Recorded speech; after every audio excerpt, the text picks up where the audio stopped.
الصلاة وأكمل السلام على أشرف الأنبياء والمرسلين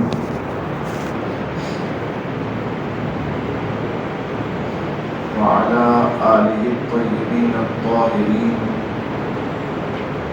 وأصحابه المكرمين العظيم الأمين المكين وعلى أولياء أمته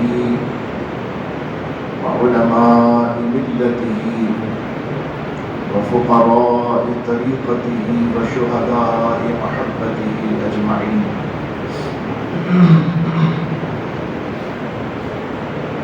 أما بعد، أعوذ بالله من الشيطان الرجيم. بسم الله الرحمن الرحيم.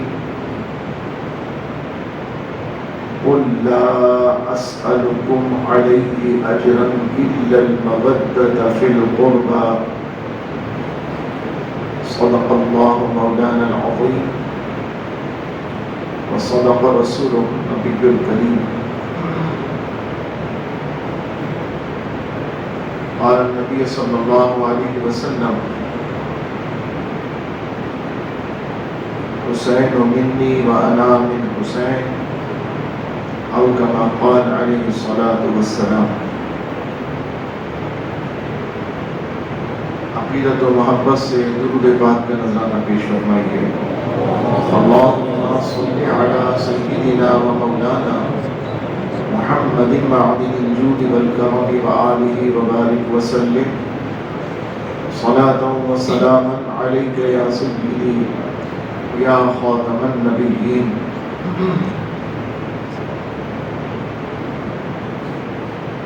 حمد و صلات کے بعد فقیر میں آپ کے سامنے قرآن مجید فرقان حمید کے 25ویں پارے میں سے سورہ شورا کی 25ویں آیت کا ایک جزء تلاوت کرنے کی سعادت حاصل کی. قبل اس کے کہ اس کے تحت کچھ لب کشائی کی سعادت حاصل کی جائے، دعا فرمائیں اللہ تبارک و تعالی مجھے اپنے پیارے حبیب لبیب نبی کریم صلی اللہ علیہ وسلم کے صدقے اور طفیل حق بیان کرنے کی توفیق عطا فرمائے، اور ہم سب مسلمانوں کو اللہ تبارک و تعالی حق سن کر اسے قبول کرنے اور اسے یاد رکھنے اور اس پر عمل کرنے کی توفیق عطا فرمائے. آمین بجاہ النبی الامین صلی اللہ علیہ وسلم. میں نے قرآن مجید فرقان حمید کے 25ویں پارے میں سے سورہ شورا کی 25ویں آیت کا جو حصہ تلاوت کیا، آج کی تاریخ اور ان ایام سے اس کی مطابقت کیا ہے سماعت فرمائیں. اللہ تبارک و تعالی نے قرآن مجید میں اپنے محبوب علیہ السلام کا ایک فرمان نقل کیا ہے، بیان فرمایا ہے، اور وہ بڑے توجہ سے سننے کے لائق ہے. یہ فرمان نہ ماننے والوں کے لیے بھی ہے اور ماننے والوں کے لیے بھی ہے. حضور علیہ السلام جب مشرکین مکہ کے سامنے دعوت و تبلیغ فرماتے تو وہ آپ سے اچھا رویہ نہیں رکھتے تھے. تو حضور علیہ السلام ان کی بد تہذیبیوں کے مقابلے میں صرف اتنا فرماتے کہ میں تمہارا عزیز ہوں، تم میرے اہل قرابت ہو، قریش میں سے ہو، بنو ہاشم ہو، تو کم سے کم لحاظ اور مربت تو کرو،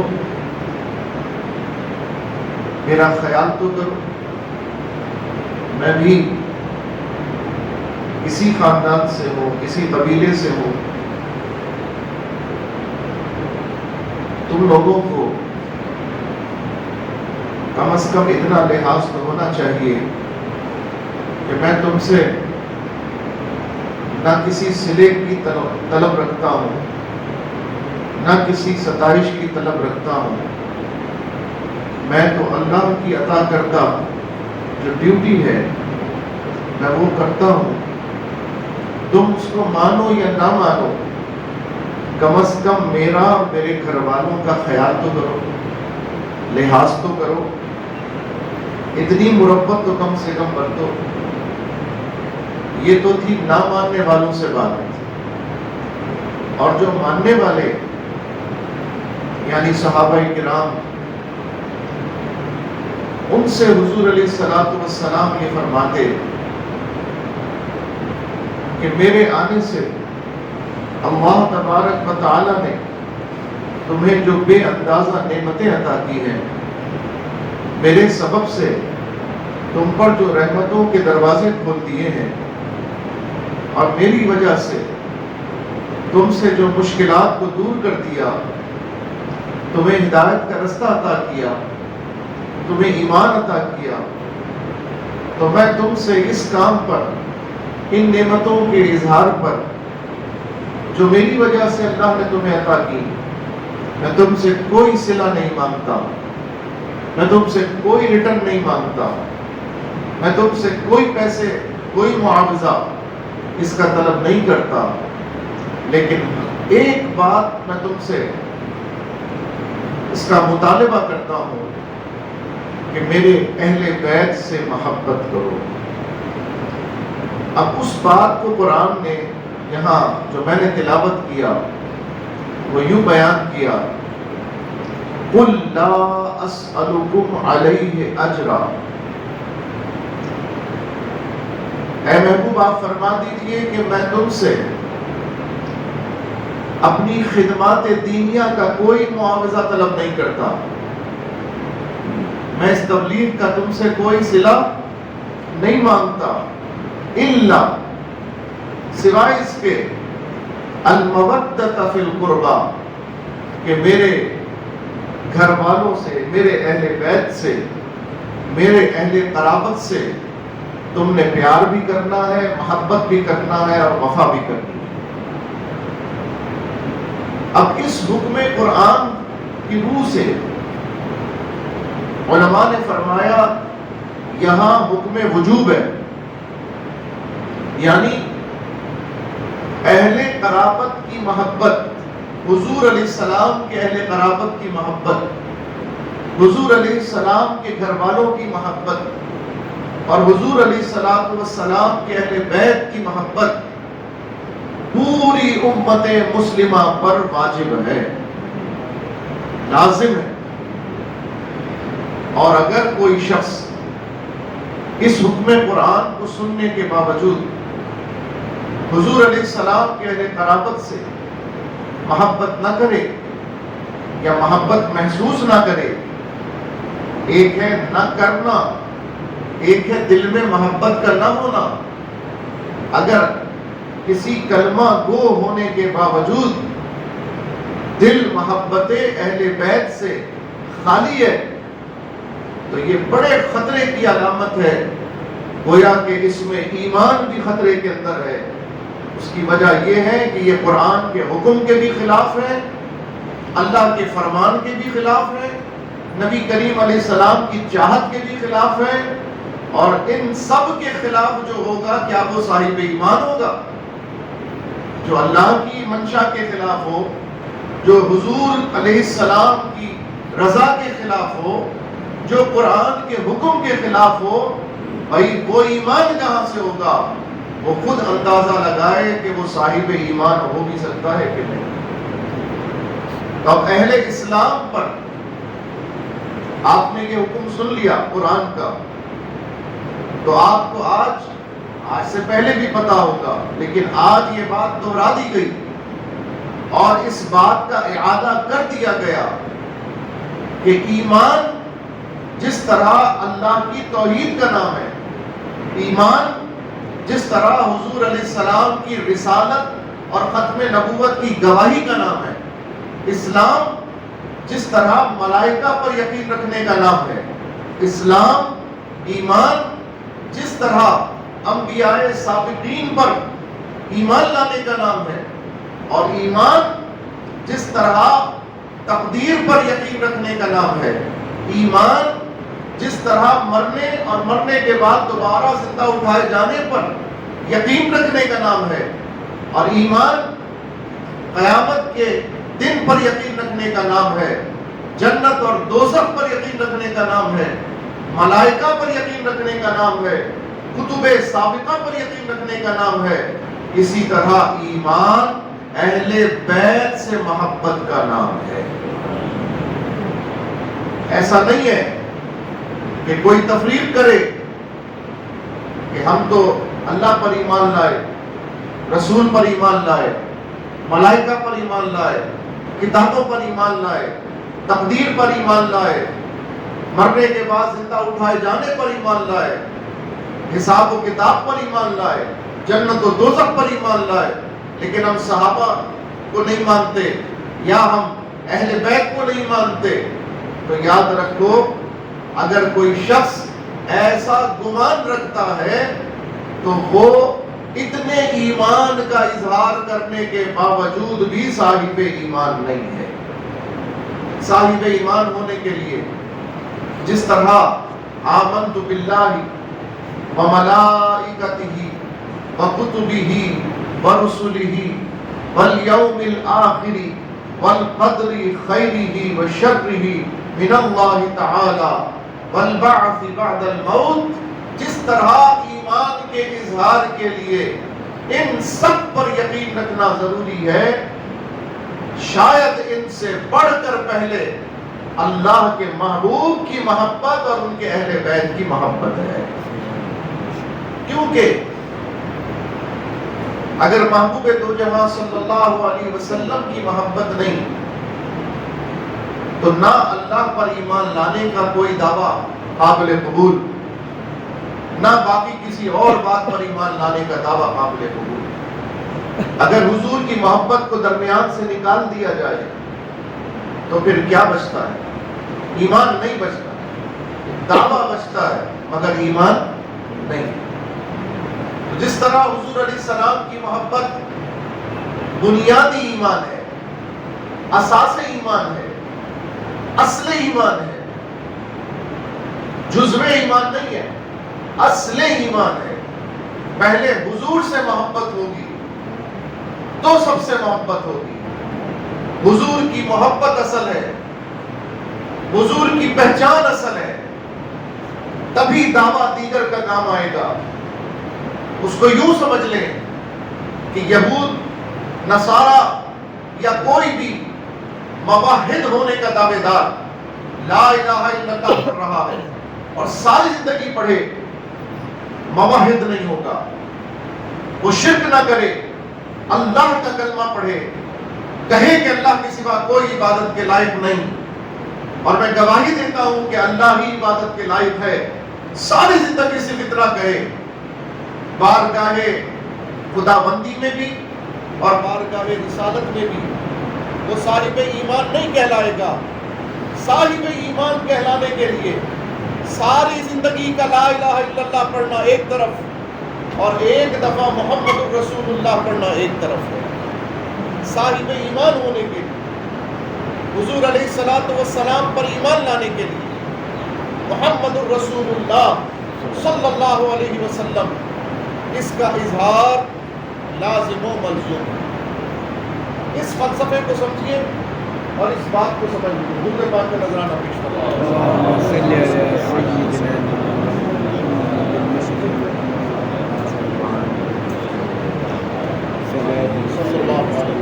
صلی اللہ علیہ وسلم صلاۃ و سلام علیک یا سیدی یا خاتم۔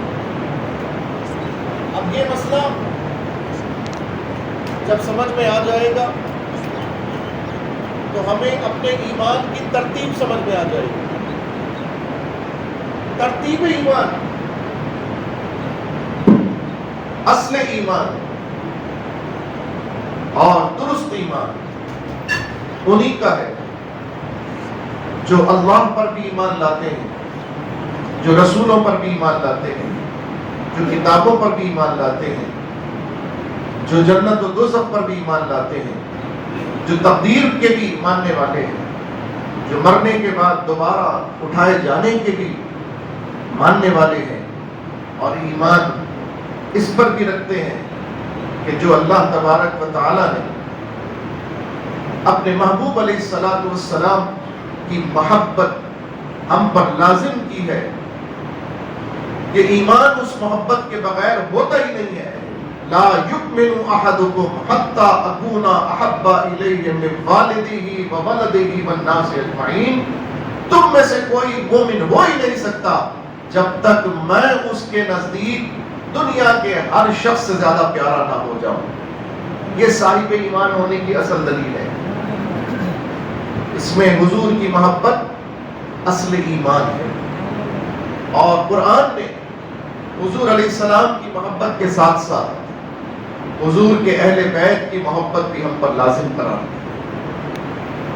یہ آیت کریمہ جب نازل ہوئی تو صحابہ نے پوچھا، یا رسول اللہ صلی اللہ علیہ وسلم، آپ کے اہل قرابت کون ہیں؟ الا المودۃ فی القربہ، یہاں قربہ سے مراد کون ہے؟ آپ نے جو فرمایا کہ میں تم سے اجر نہیں مانگتا، لیکن میرے قرابت داروں کی، میرے قربا کی محبت تم پر لازم ہے، ان سے پیار، ان کا احترام، ان کی محبت تم پر لازم ہے۔ تو یا رسول اللہ صلی اللہ علیہ وسلم یہ فرمائیے کہ قربا سے مراد کون ہے؟ تو سرکار نے فرمایا قربا سے مراد علی ہے، قربا سے مراد فاطمہ ہے، اور قربا سے مراد حسن اور حسین ہے۔ پتہ چل گیا کہ اہل قرابت سے مراد حضور علیہ السلام کے اہل بیت ہیں۔ اور قرآن کریم میں سورہ نساء میں اہل بیت کی جو تعریف اللہ نے ارشاد فرمائی، اس میں حضور علیہ السلام کی تمام ازواج مطہرات اہل بیت کرام ہیں۔ تو دونوں آیتوں کی تطبیق کرنے سے اب پتہ چل گیا کہ جو حضور علیہ السلام کی ازواج ہیں وہ بھی اہل بیت ہیں، اور جو حضور علیہ السلام کے شہزادے اور شہزادیاں ہیں یہ بھی اہل بیت ہیں۔ اب ان کی محبت ہم سب پر لازم ہے۔ اگر ان کی محبت نہ ہوئی تو ہمارا ایمان مکمل نہیں ہوا، اور اہل بیت کی محبت ہم سب کے ایمان کا حصہ ہے۔ یہ تو ہو گیا اصول، یہ تو ہو گئی تعریف ایمان کی۔ اب بات یہ ہے کہ کیا یہ تعریف آج کل کے مسلمانوں پر ایگزسٹ کرتی ہے؟ کیا یہ تعریف جو ہم نے ابھی آپ کو قرآن اور حدیث سے پڑھ کر سنائی ہے، کیا اس تعریف پر ہمارے دل ہیں؟ کیا اس تعریف پر ہمارے عقیدے ہیں؟ کیا اس تعریف کے مطابق مسلمانوں کا طرز عمل ہے؟ اب یہ سوال ہے۔ اس سوال سے ہمیں اپنی محبت کا جواب ملے گا۔ اس سوال سے ہمیں اپنے ایمان کے درست ہونے کا پتہ چلے گا، اور اس سوال کے جواب دینے سے ہمیں اپنے ایمان کا اظہار ہوگا۔ تو میں محبت کی پہلے تعریف سمجھاتا ہوں کہ محبت کس کو کہتے ہیں۔ یہ تو سمجھ میں آ گیا کہ اہل بیت کی محبت ایمان ہے، لیکن اب محبت کس کو کہتے ہیں؟ محبت کے کیا معنی ہے؟ کیسی ہونی چاہیے محبت؟ کیسا طرز ہونا چاہیے؟ تو سنیے، ہم دنیا میں عقیدے کو سمجھنے کے لیے، قرآن کو سمجھنے کے لیے کس سے رجوع کرتے ہیں؟ صاحب قرآن سے رجوع کرتے ہیں، حضور علیہ الصلوۃ والسلام سے، اور حضور علیہ الصلوۃ والسلام کے بعد جس جماعت نے حضور علیہ السلام سے ڈائریکٹ قرآن سیکھا، جن لوگوں نے حضور علیہ السلام سے براہ راست ایمان لیا، براہ راست صحبت مبارکہ اختیار کر کے حضور علیہ السلام سے دین سیکھا، ہم ان سے دین سیکھتے ہیں، ہم ان کا طرز عمل دیکھتے ہیں۔ آئیے میں آپ کو چند مثالیں پیش کرتا ہوں۔ محبت کا پتہ چلے گا، اس کو کہتے ہیں محبت۔ حضور علیہ السلام امام حسن کو کندھے پہ بٹھا کے تشریف لے جا رہے ہیں، کندھے پر بٹھا کر تشریف لے جا رہے ہیں۔ دیکھنے والے نے کہا تو برجستہ تعریف سرکار کی دیکھنے والے نے دیکھا تو حضور کی تعریف کی، کہا کیا خوب سواری ہے، کیا خوب سواری ہے۔ سرکار علیہ السلام نے دیکھو محبت کی تعریف ایک کر کے دکھائی، فرمایا تم نے سوار نہیں دیکھا کتنا خوبصورت ہے؟ بے شک سواری تو اپنی جگہ ہے اور سب کچھ تو اسی کے صدقے میں ہے، لیکن میرے آقا علیہ السلام نے صرف بات کو یہی مکمل نہیں فرمایا، بلکہ بات کی تکمیل کے لیے اپنے اہل بیت کی تعریف کر کے دکھائی اور بتا دیا کہ تعریف کا حق ابھی ادا نہیں ہوا، میری نعت پڑھ لینے سے، میری تعریف کر دینے سے، میری بات کر لینے سے محبت کا حق ادا نہیں ہوا جب تک میرے اہل بیت کی تعریف نہ کی جائے، ساتھ میں جب تک ان سے محبت کا اظہار نہ کیا جائے۔ سبحان اللہ، سبحان اللہ۔ میں نے حدیث مبارکہ آپ کو خطبے میں سنائی، حسین منی وانا من حسین۔ حضور علیہ السلام کا فرمان عالی شان ہے، میں حسین سے ہوں اور حسین مجھ سے ہیں۔ کیا معنی ہے؟ آؤ اس کا میں اظہار سکھاتا ہوں اور بتاتا ہوں یہ حضور علیہ السلام نے کس موقع پر ارشاد فرمایا۔ حضرت حسین سیدنا امام علی مقام میرے آقا و مولا سید الشہداء رضی اللہ تعالی عنہ گھر سے باہر بچوں کے ساتھ تشریف فرما ہے۔ میرے آقا علیہ السلام تشریف لائے، دیکھا حسین بچوں کے ساتھ بیٹھے ہوئے، حضور نے جلدی سے آگے بڑھ کر امام حسین کو پکڑنا چاہا۔ حضرت امام حسین بچے تھے اور بچے اہل محبت کے ساتھ ذرا دل لگی کرتے ہیں، تو حضرت امام حسین دوڑ کر دوسری طرف چلے گئے۔ وہ سمجھ گئے کہ نانا جان مجھے گود پہ لینا چاہتے ہیں، انہوں نے ذرا اس معاملے کو طول دیا اور اپنی طفلانہ جو محبت ہے اس کا اظہار کیا اور دوڑ کر مسکراتے ہوئے ذرا آگے چلے گئے۔ حضور ان کے پیچھے پیچھے، امام حسین آگے، پھر وہ کسی اور طرف چلے گئے، حضور وہاں مڑ گئے، پھر وہ کہیں اور چلے گئے، حضور وہاں مڑ گئے۔ اس کو ہماری زبان میں جو بھی کہا جاتا ہو، آپ تصور میں لے کر آئیے کہ میرے آقا محبوب دو جہان، اللہ کے محبوب، خاتم النبیین، سارے انبیاء کے امام، اور گلی میں اپنے نواسے کے پیچھے چل رہے ہیں، اپنے نواسے سے محبت کا اظہار کر رہے ہیں صلی اللہ علیہ وسلم۔ آقا کریم علیہ السلام نے بالآخر انہیں اٹھا لیا، انہیں اپنے ہاتھوں میں، اپنے باہوں میں لے لیا، اور گود میں اٹھانے کے بعد حضور نے ان کو چومنا شروع کیا۔ کبھی ان کے رخسار کا بوسہ لیتے، کبھی ان کی پیشانی کا بوسہ لیتے، کبھی ان کے چہرے کا بوسہ لیتے، اور بتانے والے نے تو کمال کر دیا، کہتے ہیں ہم حیران رہ گئے، حضور علیہ السلام نے اپنا منہ ان کے منہ کے قریب کیا اور اپنی زبان نکال کر ان کے منہ میں داخل کر دیا۔ حضرت سیدنا امام حسین رضی اللہ تعالی عنہ سرکار کریم علیہ السلام کی زبان چوسنے لگے۔ بتاؤ آج تک کوئی ایسا نظارہ دیکھا ہے؟ کسی نے ایسا سنا ہے؟ چلو چومنا تک تو پتا تھا، پیار کرنا تو سبھی کرتے ہیں پیار، لیکن کوئی کیا اپنی زبان بھی بچے کو چسواتا ہے؟ سبحان اللہ۔ وہ بچہ بھی کتنا عالی شان ہے اور وہ نانا بھی کتنے عظیم ہے کہ جن کی زبان کو بچپنے میں امام حسین چوس رہے ہیں، سبحان اللہ۔ اور جب یہ معاملہ موقوف ہوا تو حضور علیہ السلام نے یہ کلمات عالی شان ارشاد فرمائے۔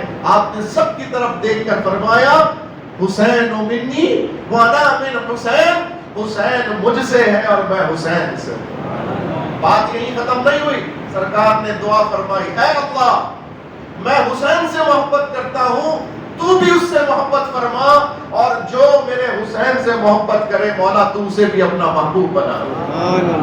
یہ ہے محبت، یہ ہے محبت حسین۔ بتاؤ ہم پر امام حسین کی محبت کا کتنا قرض ہے؟ بتاؤ ہم پر بحیثیت امت، بحیثیت غلام، بحیثیت سرکار علیہ السلام کے امتی، ہم پر حضور علیہ السلام کے اس محبت کو برقرار رکھنے کا کتنا فریضہ عائد ہوتا ہے، کتنی ذمہ داری عائد ہوتی ہے۔ اور کتنے افسوس کا مقام کہ آج ہم یہ بھی تذکرہ کر رہے ہیں کہ اسی شہزادے کو اسی امت کہلانے والوں نے بے دردی کے ساتھ شہید کر دیا۔ وہ شہزادہ کہ جس کے لیے سرکار فرما رہے ہیں کہ یہ مجھ سے ہے، گویا کہ میری پہچان حسین سے، میرا نسب حسین سے ہے، میرا سلسلہ حسین سے ہے۔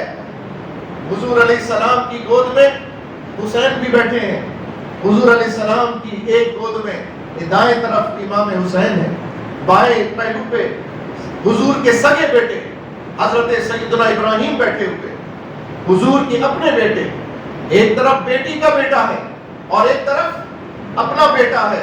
اللہ اللہ، حضرت جبریل امین علیہ السلام تشریف لے کر آئے اور آنے کے بعد کہنے لگے، یا رسول اللہ صلی اللہ علیہ وسلم، تقدیر الہی میں یہ طے ہو چکا کہ ان دونوں کو ایک ساتھ جمع نہ کیا جائے گا، یہ دونوں ایک ساتھ جمع نہ ہوں گے۔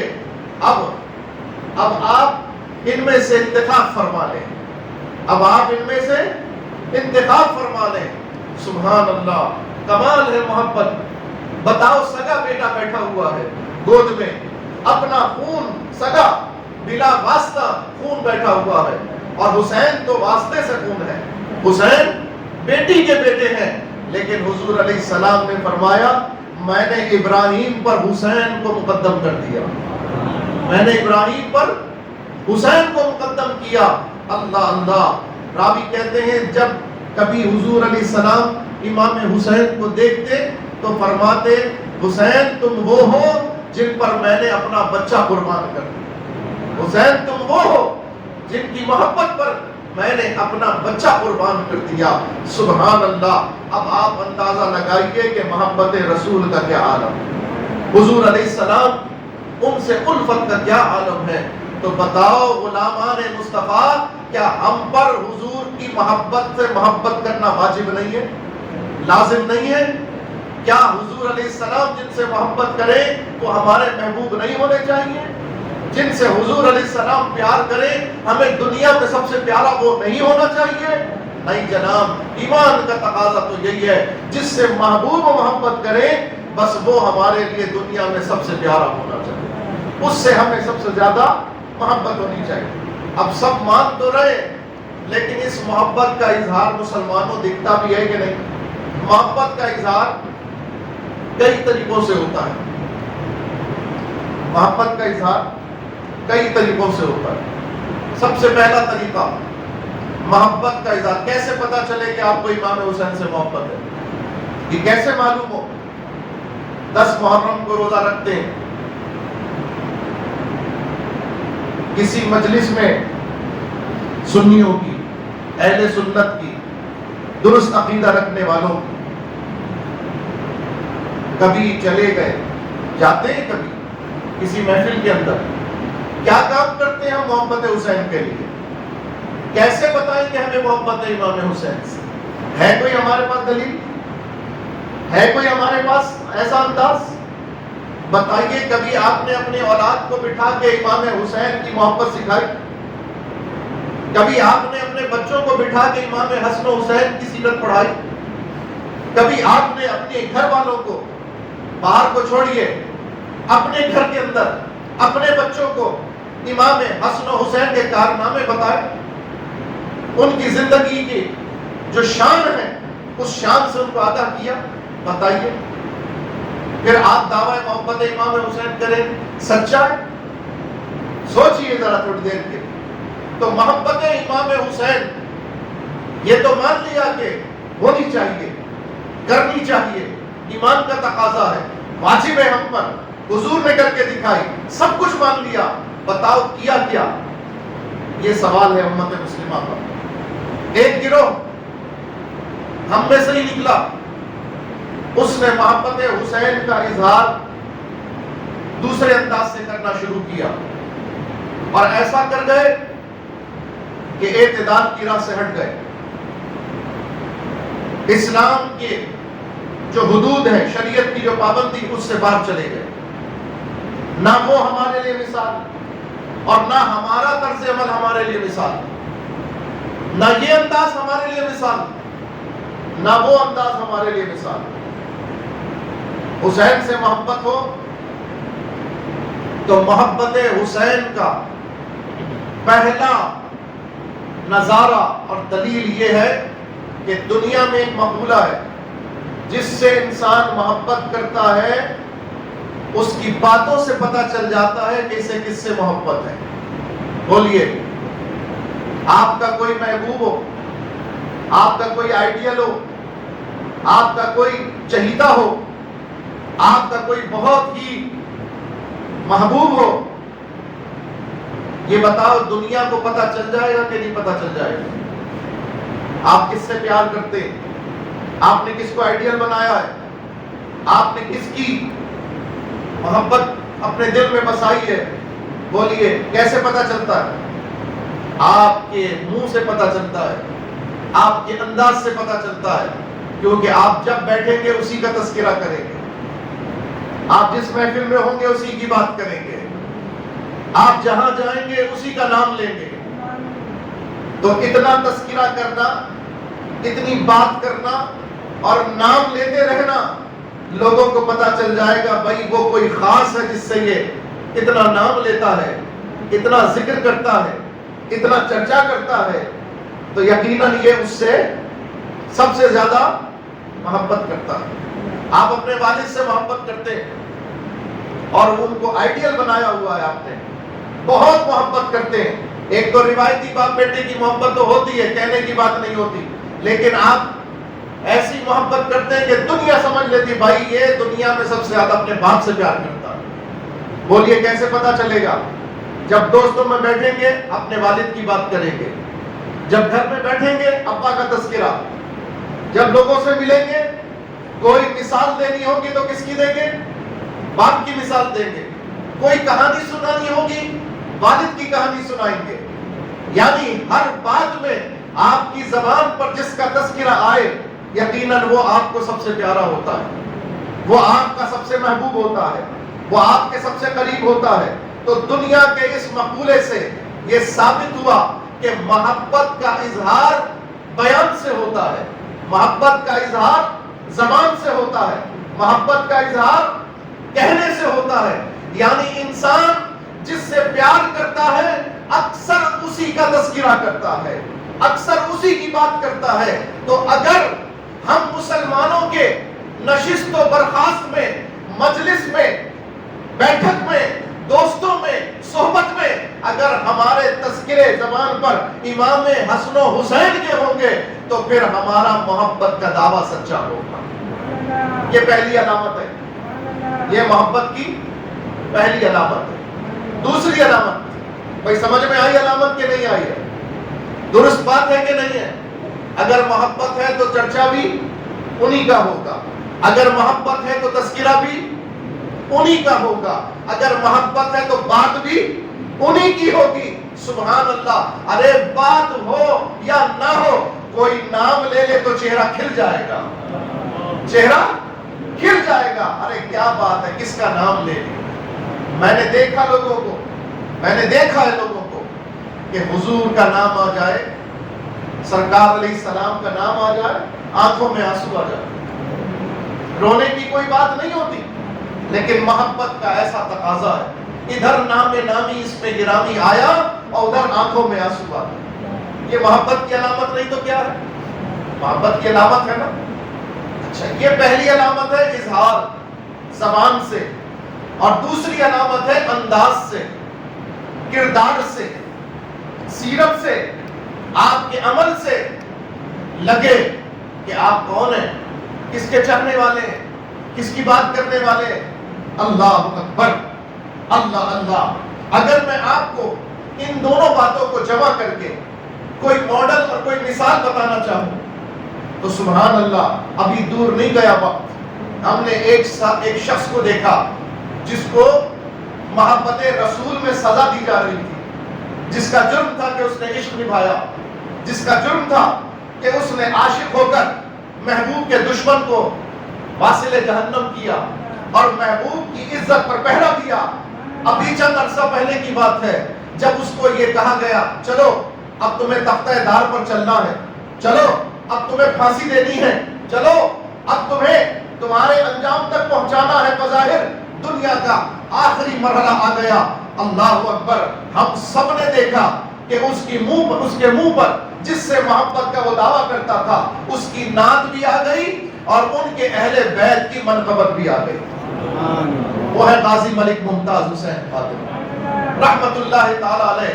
جب ان کو پھانسی گھاٹ کی طرف لے جایا جانے لگا، دیکھی ہے نا آپ نے وہ ویڈیو کہ جب وہ تیار ہو کے پھانسی کی طرف جا رہے تھے تو آپ کے منہ پر حضور کی نعت تھی اور آپ کے منہ پہ امام حسین کی منقبت تھی۔ جا رہے ہیں پھانسی گھاٹ، جا رہے ہیں قربان ہونے، جا رہے ہیں جان دینے، جرم بھی کوئی نہیں، کوئی گناہ بھی نہیں، کوئی غلط کام بھی نہیں کیا۔ ہاں اگر کیا تو محبت رسول کا تقاضا پورا کیا، ہاں اگر کیا تو غیرت ایمانی کے جذبے کے تحت جو تقاضا ایمان تھا اس کو پورا کیا، ہاں اگر کیا تو محبوب کی غیرت کا تقاضا پورا کیا۔ محبوب کی عزت پر جو حملہ ہوا اس عزت پہ حملہ کرنے والے کو واصل جہنم کیا، محبوب کی عزت و ناموس کی پہرے داری کی اور جاتے جاتے انہی کی نعت پڑھ کر عمل سے بھی کر کے دکھا دیا، زبان سے بھی نعت پڑھ کے سنائی، اور صرف محبوب کی نعت نہیں پڑھی بلکہ محبوب کی رضا کے لیے محبوب کی اولاد کی بھی کلام پڑھ رہے ہیں، ان کی بھی منقبت پڑھ رہے ہیں اور قرآن کے اس حکم پر عمل کر رہے ہیں۔ اے بندو، میں تم سے اس دین کی تبلیغ کا کوئی اجر نہیں مانتا، ہاں میں تم سے مطالبہ کرتا ہوں تو صرف اتنا کہ دیکھو مجھ سے محبت کرتے ہو تو میرے اہل بیت سے بھی محبت کرو، میرے گھر والوں سے بھی محبت کرو۔ سبحان اللہ، اصل حسینی کردار اگر آپ کو آج کے دور میں ملے گا تو ملک ممتاز حسین قادری میں نظر آئے گا۔ زبان سے بھی نعت مصطفیٰ اور اپنی جان سے بھی نعت مصطفیٰ، سب کچھ قربان کر دیا، خود کو بھی قربان کر دیا۔ نہ دیکھا بیوی ہے، نہ دیکھا بچے ہیں، نہ دیکھا دنیا ہے، نہ دیکھا جوانی ہے، نہ دیکھا ابھی کمیٹی بھرنی ہے، ابھی تو گھر بنانا ہے، ابھی تو کار لینی ہے، ابھی تو فلاں کرنا ہے، کچھ نہیں دیکھا۔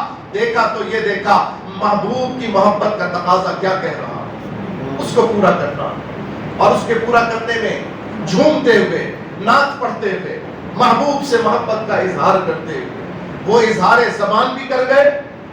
دیکھو جس سے محبت ہوتی ہے اکثر اس کا ذکر ہوتا ہے۔ آپ ممتاز قادری رحمت اللہ علیہ کی جتنی بھی ویڈیو دیکھیں گے آپ کو ممتاز قادری نعت پڑھتے ہوئے نظر آئیں گے۔ بتاؤ ہمارا عشق ایسا ہے؟ ہمارے اندر ہے یہ محبت؟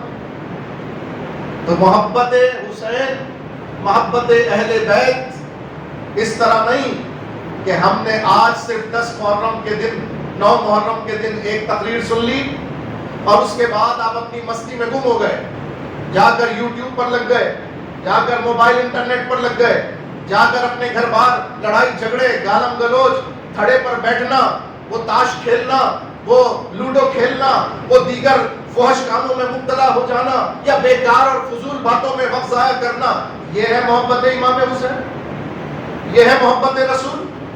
یہ ہے محبت دین؟ آپ پر سوال ہے، مجھ پر سوال ہے، ہم سب پر۔ یہ میں جتنی گفتگو کر رہا ہوں یہ اس لیے نہیں کہ میں آپ کی طرف انگلی اٹھا رہا ہوں، یہ میرے کردار پر بھی سوال ہے، یہ میری سوچ پر بھی سوال ہے، یہ میرے اہل خانہ کی محبت پر بھی سوال ہے۔ کیا میں نے اپنی اولاد کو محبت امام حسین سکھائی ہے؟ یہ سوال مجھ پر بھی اور آپ پر بھی ہے، میں تو سب کے لیے دعوت فکر دے رہا ہوں۔ عزیزان محترم، آج آپ اس جمعے کی نماز پڑھ کر یہاں سے اٹھیں، تھوڑی دیر کے لیے یاد رکھنا اس تقریر کو، تھوڑی دیر کے لیے اپنے گھر پہنچنے تک اس گفتگو کو یاد رکھنا۔ تمہارے رب نے قرآن میں تم پر محبت امام حسین واجب فرمائی ہے، محبت امام حسن واجب فرمائی ہے، محبت سیدہ فاطمہ الزہرا رضی اللہ تعالی عنہا واجب فرمائی ہے، محبت مولا علی کو واجب فرمایا۔ بتاؤ اس واجب کو ہم نے ادا کیا کہ نہیں؟ عشاء کی نماز میں 4 فرض پڑھ کے کوئی گھر چلا جائے، بتاؤ اس کی نماز ہو جائے گی؟ کسی نے 4 فرض پڑھ کر یہ سوچا کہ میں نے عشاء پڑھ لی، ہو گئی؟ کیوں جی؟ کیوں نہیں ہوئی؟ 4 فرض ادا کیے باجماعت اور بس وہ سمجھا نماز عشاء ہو گئی، ہو گئی؟ کیوں نہیں ہوئی؟ اس لیے کہ اس نے وتر نہیں پڑھے۔ وتر ہے واجب، 4 تو تھے فرض اور وتر ہے، جب تک واجب نہیں ادا کرو گے فرض نامکمل رہے گا، ادھورا رہے گا۔ حتیٰ کہ قضا بھی پڑھتے ہو تو ہر نماز کے صرف فرض ہوتے ہیں، لیکن عشاء کے فرض بھی ہوتے ہیں، واجب بھی ہوتے ہیں۔ تو حضور کی محبت فرض ہے اور اہل بیت کی محبت واجب ہے۔ حضور کی محبت اہل بیت کی محبت کے بغیر نامکمل ہے۔ حضور کی محبت کا دعویٰ اہل بیت کی محبت کے ساتھ ہی جڑتا ہے، اگر یہ محبت نہیں تو وہ محبت بھی مکمل نہیں ہے۔ تو جس کو حضور سے محبت کرنی ہے وہ اہل بیت سے محبت کرے۔ جب وہ اہل بیت سے محبت کرے گا تو حضور کی محبت خود بخود اسے نصیب ہوگی، اور جب وہ حضور سے محبت کرے گا تو اللہ کا بھی محبوب بن جائے گا۔ اللہ کی محبت کا راستہ اہل بیت کے گھر سے چلتا ہے، اللہ کی محبت کا راستہ اہل بیت کے آستانے سے ملتا ہے، اللہ کی محبت کا راستہ حضور علیہ السلام کے گھرانے سے ملتا ہے۔ جو گھرانے سے محبت کرے، اب یہ خود اندازہ لگاؤ، جب گھرانے کی محبت کا قرآن اتنی تاکید کر رہا ہے تو جس کا گھرانہ ہے اس کی محبت کتنی افضل ہے، جس کا گھرانہ ہے اس کی محبت کے کتنے تقاضے ہیں۔ یہ ہمارے آج کی اس گفتگو کا حاصل ہے۔ اس کو یاد رکھنا، اس مقصد کو میں نے قرآن 25واں پارہ سورہ شورى آیت نمبر 25 کا جو جزء تلاوت کیا، اللہ نے اپنے محبوب کے ذریعے ہمیں محبوب کے اہل خانہ کی محبت ہم پر لازم قرار دی۔ ہم نے محبت کرنی ہے، اور محبت کے ہم نے 2 طریقے بتائے بنیادی، ایک ہے اظہار محبت زبان سے اور ایک ہے اظہار محبت کردار سے۔ آپ کی زبان بھی ان کی منقبت پڑھے، ان کی تعریف کرے، اور آپ کا انداز بھی بتائے کہ یہ یزیدی نہیں ہے بلکہ یہ حسینی ہے۔ یہ آپ کا انداز بھی بتانا چاہیے۔ امام شافعی رحمت اللہ علیہ آپ فرماتے تھے، اے اہل بیت آپ کی کیا شان ہے، ہم تو وہ شان سمجھ ہی نہیں سکتے۔ ارے آپ کی تو وہ شان ہے، جب تک آپ پر درود نہ پڑھے اللہ کی عبادت نماز مکمل ہی نہیں ہوگی۔ جب تک آپ پر درود نہ پڑھے، آپ کو درود کے آپ پر درود کا صیغہ نہ استعمال کیا جائے، اللہ کی عظیم عبادت ہی مکمل نہیں ہوتی۔ گویا اللہ نے اپنی عبادت میں بھی تکمیل عبادت کے لیے اپنے محبوب اور اپنے محبوب کے گھرانے کو شامل فرمایا۔ اللہ کی عبادت ہے، اللہ کی عبادت ہے، اور محبوب پر سلام اور محبوب کی آل پر درود جب تک نہ کہو گے نماز مکمل نہیں ہوگی۔ اللہ تعالیٰ ہمیں سمجھنے کی توفیق عطا فرمائے۔ گفتگو میری ختم ہوئی، لیکن میں چند مسئلے آپ کے سامنے بتا دیتا ہوں۔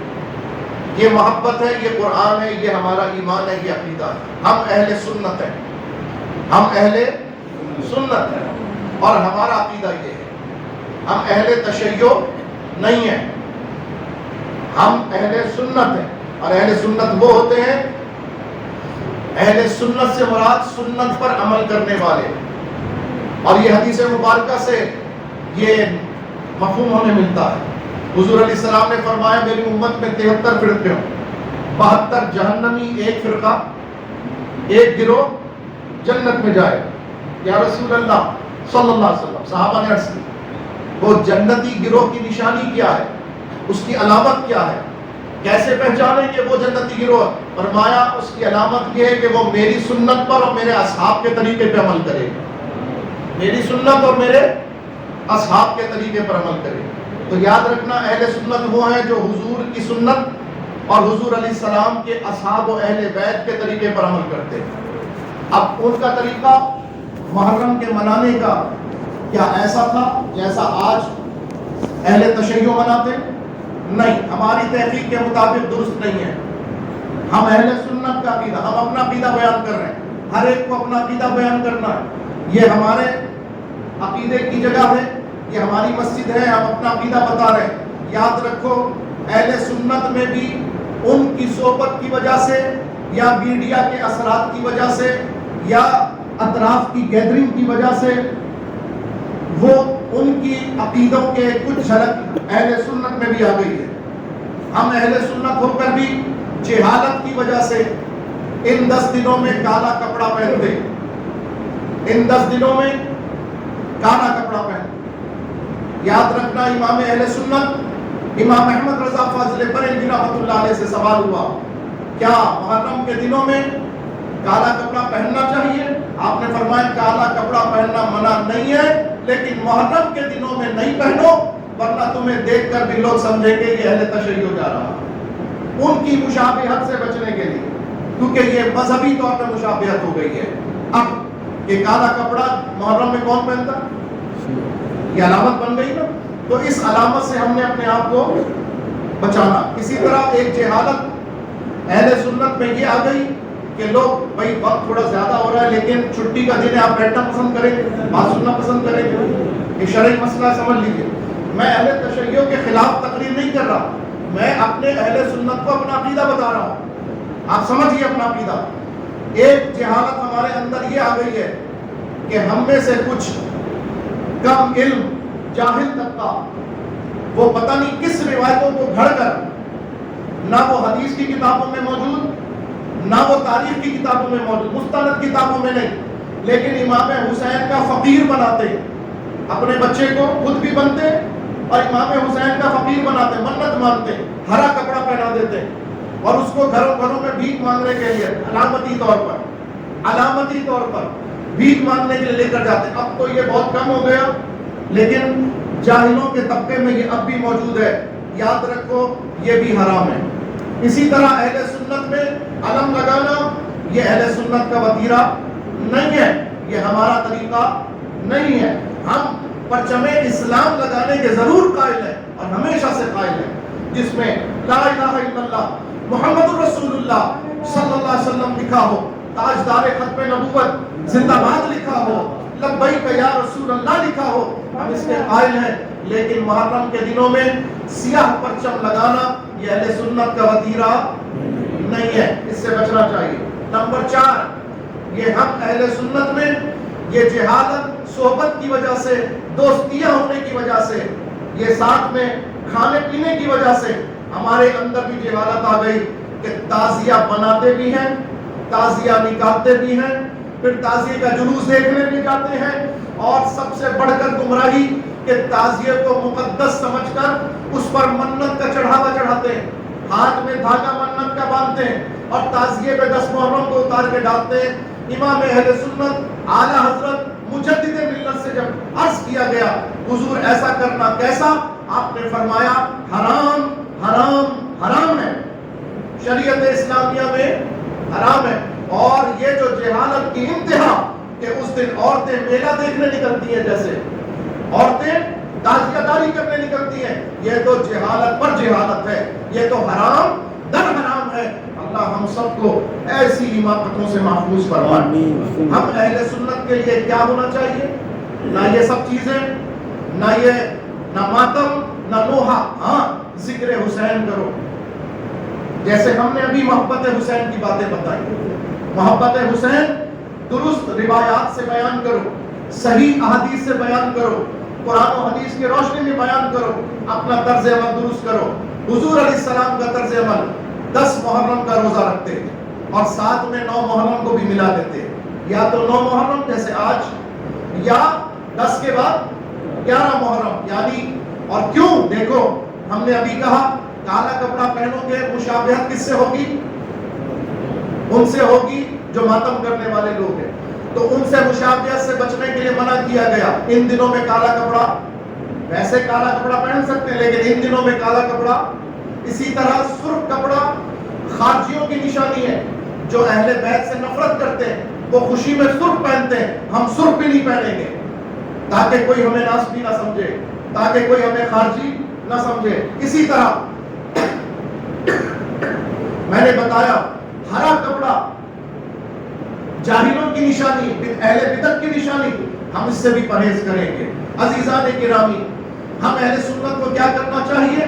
وہ کرنا چاہیے جو میں نے ابھی بتایا. اہل سنت کس کو کہتے ہیں؟ حضور کے طریقے پر چلنے والے، حضور کے صحابہ کے طریقے پر چلنے والے. حضور علیہ السلام مدینے تشریف لائے، 10 محرم کو روزہ رکھتا ہوا دیکھا یہودیوں کو. فرمایا کیوں رکھتے ہو؟ انہوں نے کہا حضور ہمارے نبی موسیٰ علیہ السلام کو اللہ نے فرعون کو غرق کیا، موسیٰ علیہ السلام کو فتح عطا فرمائی، ہم خوشی میں شکرانے میں رکھتے ہیں. سرکار نے فرمایا مشرک ہو کے خوشی مناتے ہو، ہم مومن ہو کے اپنے بھائی کی خوشی منائیں گے، ہم مومن ہو کے روزہ رکھیں گے. ہاں تم سے مشابہت نہ ہو جائے. وہ 1 دن رکھتے تھے، سرکار نے مومنوں کو 2 دن رکھنے کا فرمایا، صحابہ کو 2 دن رکھنے کا فرمایا. تو آپ نے روزہ رکھا ہے نا آج؟ الحمدللہ بہت سے مسلمانوں نے سرکار کے فرمان پر روزہ رکھا ہوگا. نہیں رکھ سکے کوئی بات نہیں، کل رکھیے گا اور پرسوں کا بھی روزہ رکھیے گا. یہ بڑے بابرکت روزے ہیں، بڑے بابرکت دن ہے. تو ہم نے عاشورہ کیسے منانا ہے؟ ادب و احترام سے منانا ہے. اپنے گھر میں نیاز امام حسین کریں، اپنے گھر میں محفل امام حسین منائیں. ارے کسی کو باہر سے بلائیں نہ بلائیں، اپنے اہل خانہ کو بٹھائیں، حلال روزی میں سے کچھ پکائیں اور اس کے بعد تھوڑا ان کا ذکر کریں. امام حسین کیسے تھے، امام حسن کیسے، حضور کیسی محبت فرماتے، حضرت بی بی فاطمہ سے کیسی محبت فرماتے. پھر امام حسین نے آخر کیوں یہ اتنا بڑا کارنامہ سر انجام دیا؟ وجہ کیا تھی؟ حق کے لیے ڈٹ گئے، باطل کو قبول نہیں فرمایا. چاہے جان جائے چاہے پورا گھرانہ جائے، یہ بتا دیا حق کے لیے سب کچھ قربانی منظور ہے، لیکن حق کے مقابلے پر باطل کی حمایت منظور نہیں ہے. یہ امام حسین کی شہادت کا فلسفہ ہے. عزیزان محترم، یہ ساری باتیں اس لیے بتائی جائیں تاکہ دل میں جذبہ پیدا ہو، جہاد کا جذبہ پیدا ہو، حق کے لیے ڈٹ جانے کا جذبہ پیدا ہو. اپنی اولاد کو بٹھا کے یہ سنائیں، اس کے بعد سورہ فاتحہ پڑھیں، سورہ اخلاص پڑھیں، پڑھ کر اللہ سے دعا مانگیں کہ اللہ تعالیٰ ہماری اس محفل کو قبول کرے اور ہمیں بھی امام حسین کے طرز عمل پر چلنے والا بنا دے، ہمیں بھی سچا حسینی بنا دے، ہمیں بھی وقت کے یزیدیوں سے حق بات کے لیے ڈٹ جانے کا جذبہ عطا فرمائے. یہ دعا مانگیے. جو بنایا ہے تقسیم کر دیجئے، بچوں میں، گھر والوں میں، خود بھی کھا دیجئے. یہ اہل سنت کا طریقہ ہے، یہ ہم اہل سنت کا انداز ہے. اللہ نے توفیق دی ہے، غریبوں میں کھانا تقسیم کر دیجئے. اللہ نے توفیق دی ہے، لنگر شربت بنا کر پلا دیجئے. عزیزان محترم، یہ ہم اہل سنت کا طریقہ ہے. نہ میلے ٹھیلے کرنا، نہ جلوس میں جا کے یہ سارے حرام کام کرنا. اللہ ہم سب کو ان سے محفوظ فرما دے. آپ نے مسئلہ سمجھ لیا؟ عمل کرنا میرا کام تھا، مسئلہ بتانا. اب آپ اور ہم سب پر ذمہ داری ہے عمل کرنے کی. اللہ مجھے بھی عمل کی توفیق عطا فرمائے، اللہ آپ کو بھی عمل کی توفیق عطا فرمائے، اللہ ہمیں سچا حسینی بنا دے. ایک اعلان اور سن لیجئے، کل انشاءاللہ 10 محرم کو عاشورے کی برکت لینے کے لیے عصر کی نماز سے لے کر عشاء تک ہماری مسجد میں محفل ہوگی انشاءاللہ. عصر سے لے کر عشاء تک، اس میں وقت مغرب بھی آئے گا، افطار کا وقت بھی آئے گا. انشاءاللہ مختصر افطار کا بھی اہتمام کریں گے اور عشاء کی نماز پڑھ کر لنگر کا بھی اہتمام ہوگا انشاءاللہ تعالی. آپ سب آئیں گے انشاءاللہ. کوشش کر کے محفل میں ضرور تشریف لائیے گا. تاجدار ختم نبوت زندہ باد، زندہ باد، زندہ باد. من سب نبیًا لبیک